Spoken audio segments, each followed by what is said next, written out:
who knows how that one goes. Let's see. Oh, let's see. Next on the fight card, we have. Oh shit!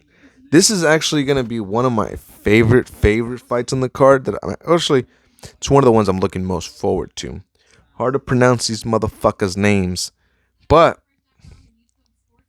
they are some killers.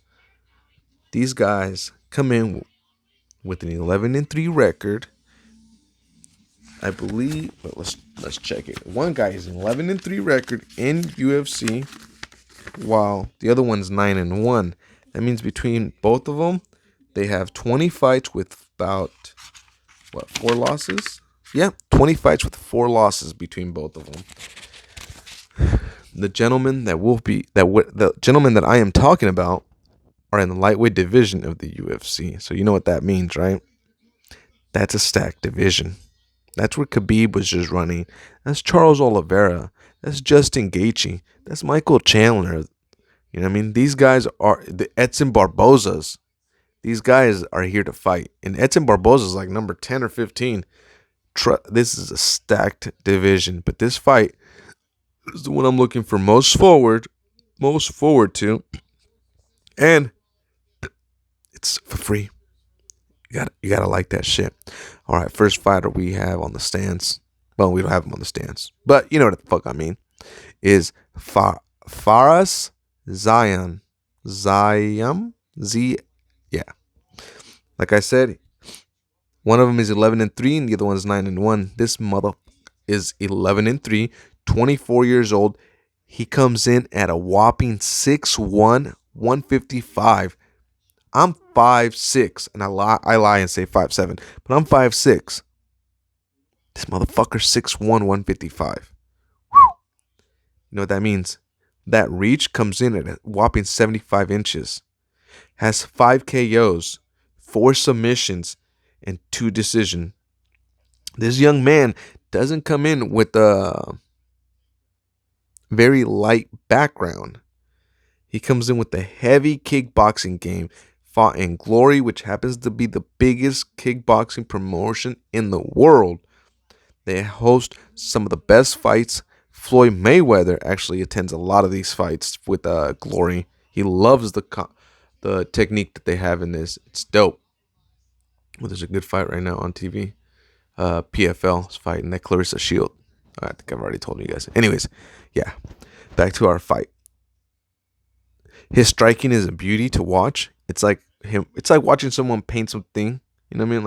Like an artist painting. It's really nice the way he puts it all together. He knows how to control his distance very well. And since he's a rangy guy, it's nice to see how he works it. Kind of a little scarce for the opponents, but depending on who he's fighting, he can have a very, very good fight. Has 1 loss in the UFC. Oh wow. And it's to Alex Caceres.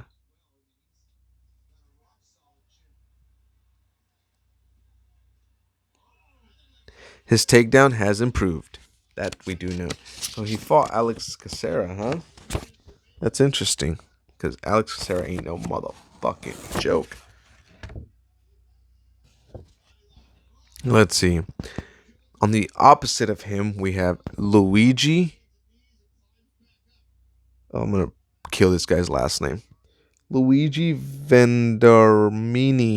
Luigi Vendramini. Must be Italian. This young gentleman comes in at 25 years old, 9-1 record, 5'8", and on fight night he weighs 170, not 155. His reach is 73 inches. His UFC record is 1-1. This will be his third bout in the UFC. My cat's looking at me like he wants to fight. His last fight was intense. Some would say he won the fight until the Capoeira fighter threw that flying knee, and that was nice. He had the fight winning. I actually was watching it. More diverse in his game, I guess you could say. He uses a little bit more of everything, even though the other gentleman has more diverse wins. When it comes to fighting, this guy knows how to put things together a little bit better as far as the wrestling, as far as the defense takedown, the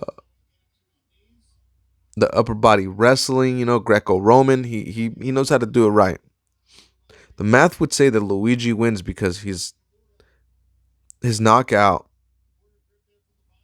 because he can knock you out, but also has a lot more tools.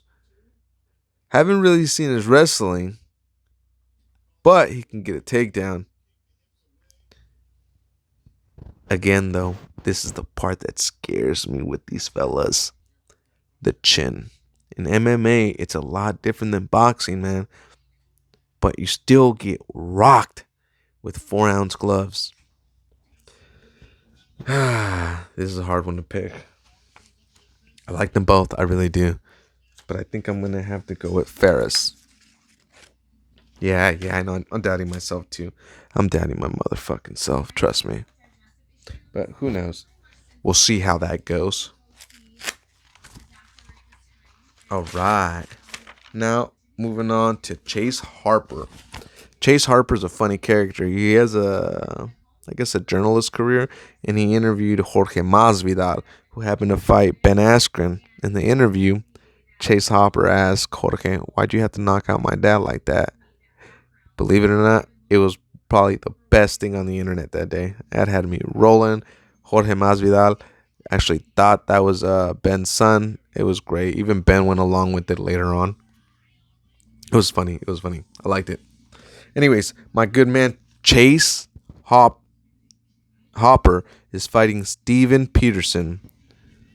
There's a 10-year age gap between these guys. One is 21 years old, while the other one comes in at a whopping 31. Chase is the younger man of both. They both come in weighing 145. Chase's record is 10-1-1, whereas my good man Steven Peterson, 18-9-0. Ooh, we got some differences here, huh? Experience could outweigh the youth. Both these gentlemen have lost to Alex Caceres, which is interesting because Alex is a very good fighter. Probably mid-tier fighter, but still good. Oh, Mike. Like I said, Chase Hopper is 3-1 in the UFC. Steven Peterson is 2-4. Again, one had a bigger record with more experience, but that same one also has more losses in the UFC than wins. Chase, this will be his 5th bout with the promotion. Usually the taller fighter in his fights, as I told you before, he comes in at a 6-1. Really good off of his back. The guy has an extensive submission game that he likes to throw up. Needs to learn how to control the distance, considering that he's a taller gentleman. But with that being said, all tall gentlemen need to learn how to fight tall, need to learn how to fight short. It's just something that comes with experience. So that's something that we'll be looking for in his next UFC fight. See if that's improved. We'll see. You never know. He creates scrambles. Is he the greatest? Probably not. But creating them and getting out of situations makes it really, really better for you if that's what you want. Needs to work on his head movement a little bit more. Needs to disguise his takedowns.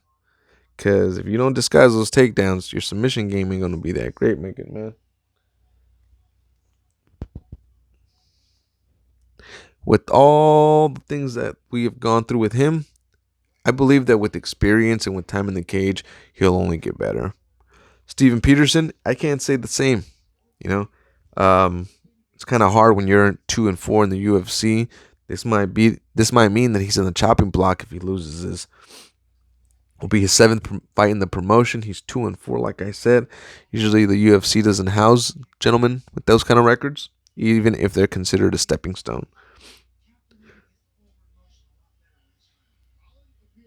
His losses are to some notable names, to some coming uppers. He is very aggressive, very intimidating.